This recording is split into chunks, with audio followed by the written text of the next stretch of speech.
Hi and welcome back to the channel, or welcome if this is your first time. So like I mentioned in my previous video, I'm gonna talk about parts of Filipino culture that isn't very much talked about by many people. And for this video, you can probably see from the title, we are gonna talk about the beauty standards in the Philippines and what is considered beautiful and not beautiful here.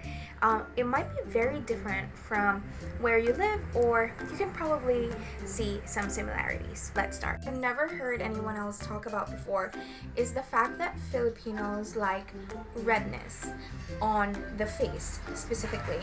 And in my language, we have this term mestiza. So if you stay out in the sun too much and you get red, it's really thing that people envy. It's a good thing, it's a cute thing. It means that your skin is sensitive. Let me talk about that more. So I notice a lot as I watch American YouTubers or European YouTubers, especially beauty YouTubers and makeup creators. They hate redness on their face. And I notice sometimes when they're like in the gym and they're like, oh, I look like a tomato, it's so embarrassing, I'm so red, I'm sorry, it's so embarrassing.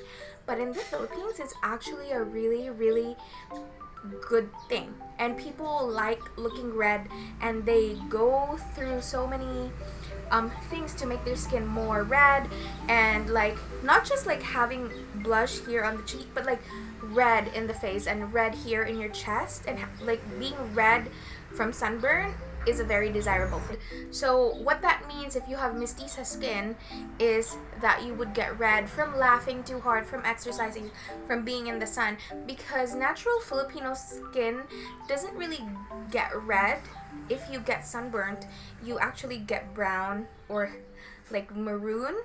And so going through a stage where you turn red before you get like sunburnt is not a thing that's very common here. And so when we see people get red, few people that get red, it's a very desirable thing.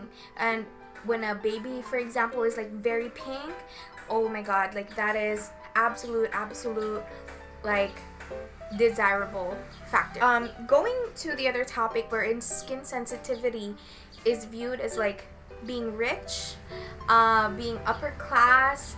It's viewed as like, because like usually Filipinos don't have sensitive skin, don't have allergies. Like if we touch some random plants, we do not get itchy. And so if you have sensitive skin like eczema, if you're not allowed to be in the sun to sweat or have dust, like it means like you're rich, or that you are like more precious than other people.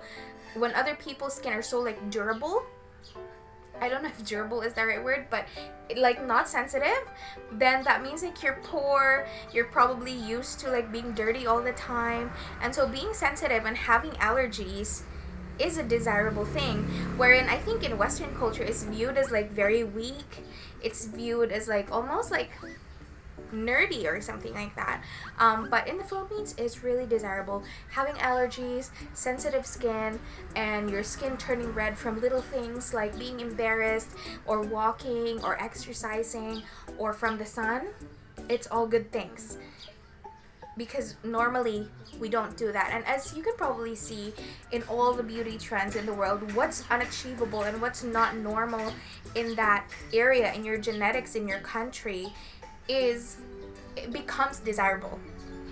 That is why having tan skin is very undesirable. Having dark skin is a very like negative thing in the Philippines, and people openly talk about it. And I can hear little children like 4 or 5 years old talk about, like, compare their arms like that and say, oh, I'm darker than you, oh, you're whiter, oh, you're, and we call it term white, like it's not fair, like, oh, you're whiter, I wish I was whiter. And so there is a very strong colorism in Filipino beauty standards, and I think in a lot of Asian culture, like that's a very common thing. Like we want fair skin because that means that you're affluent, that means you're rich, that means you can afford to stay indoors, that means your job is not labor job, like it's not a physical job, because usually if you have dark skin, that means you work in the farm or you get sun all the time because you have to work outdoors and stuff like that, or what rich people have is what becomes the beauty standard. And so of course very fair skin, so there is a lot of bleaching products to whiten skin. There's kojic acid, there's glutathione in almost all beauty products that are sold mainstream. And you can see celebrities indoors like whiter skin, fairer skin, and all celebrities will thank these two main doctors, which is Vicky Bello and Kalayan.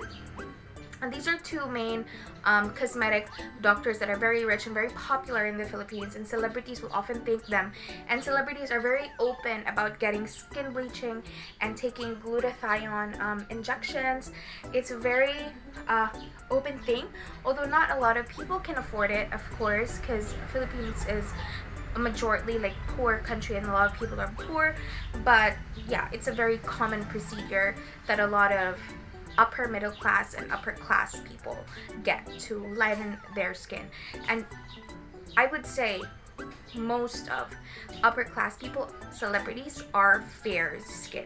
There are now few morenas, which is the natural tan brown skin tone of Filipinos, morenas and morenos, but they're an exception. They're just very few.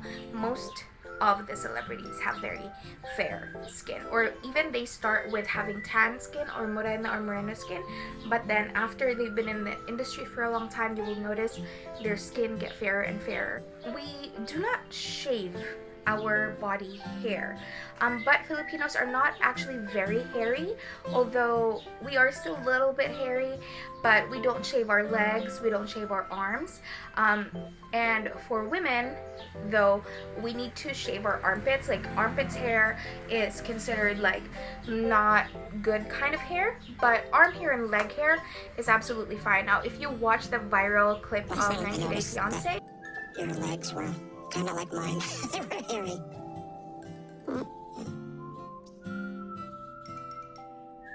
So I'll make you do it. If you shave your legs, I'll shave my beard. Why? I shave my legs. Black hair, it just seems kind of less feminine for a woman. So I don't like black hair. It's gross. We don't shave our legs in the Philippines. Like you would see girls in tiny shorts showing off all their legs, and their legs have never been shaved before.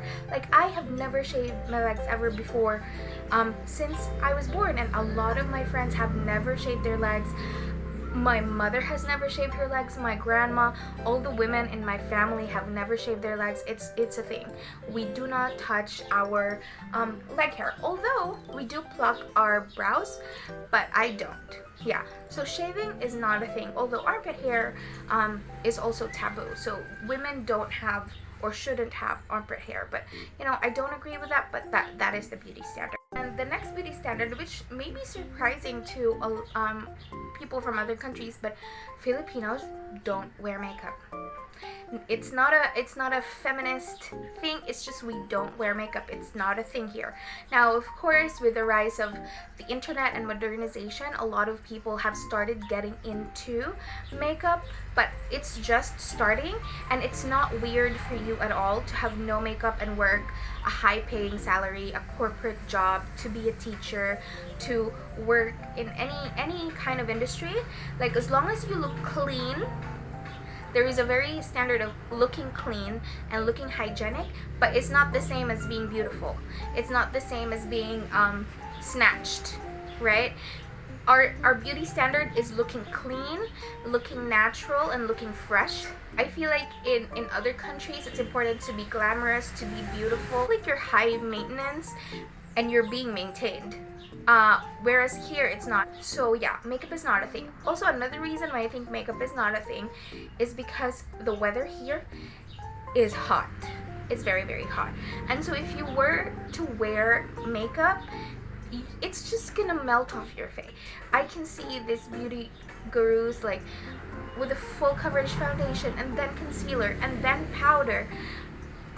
that's not gonna survive in this weather, in this humidity, in this country. So no, makeup is not a thing. It saves Filipinos a lot of money and a lot of time, because instead of worrying about doing our makeup in the morning, we worry about traffic. The beauty standards in the Philippines that I would like to talk about is, of course, being fat. It's not accepted here at all. I feel like there are no plus size influencers, no plus size celebrities that are being viewed as a woman that's desirable. Like, every time there is a fat woman, she's either playing a maternal role or somebody who's smart, like Jessica Soho, or a clown. Like, if somebody is fat, that person is usually the butt of the joke. So we have here noontime shows where there is a group of people and they do things like games and singing and stuff like that. And so if there is a fat person there, that fat person is usually a clown that receives a lot of funny jokes, and they're supposed to just take it kindly, and it's supposed to be a haha funny thing. Although I don't believe that that is exclusive to the Philippines kind of thing. It's sadly a kind of similarity all over the globe, although other countries are making much faster progress with it than we are. Fair skin is what is the ultimate beauty standard, being skinny, being like symmetric face. Also, yeah, like flat nose, big noses are undesirable.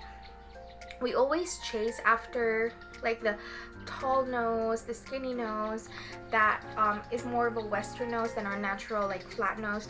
Usually Filipinos don't have like a bridge here in our noses, so like a tall bridge and a pointy nose and like not a lot of flare is the ideal nose. Now, another weird, interesting fact about Filipino beauty standards is the fact that braces are seen as cute and like a beauty accessory, whereas in other countries, braces were always viewed as dorky, or like only nerds wear them. Have a transformation in Western movies from ugly to pretty, like glow up. Braces are usually removed, but here it's actually very different. Like braces are great, like people save up for them because you look rich when you have braces. It's like they're very proud, and it's like a really cool, cute accessories. And there is a term like rich kid. Like if you're a rich kid, that means you're upper middle class or upper class, then you would have braces, because poor people really just don't have braces. They can't afford it, and so braces is kind of a sign of wealth, and it's a beautiful, cute thing. I think I wouldn't say like it's a beautiful thing. It's more comparable to like an iPhone. Having the latest model of an iPhone is a kind of sign of affluence and having a lot of money in the Philippines, and also having braces. If people chase after it, and when you get braces, like people get jealous, and only like the rich kids in the school will have braces if you go to public school, and so it's a really cool luxury kind of thing.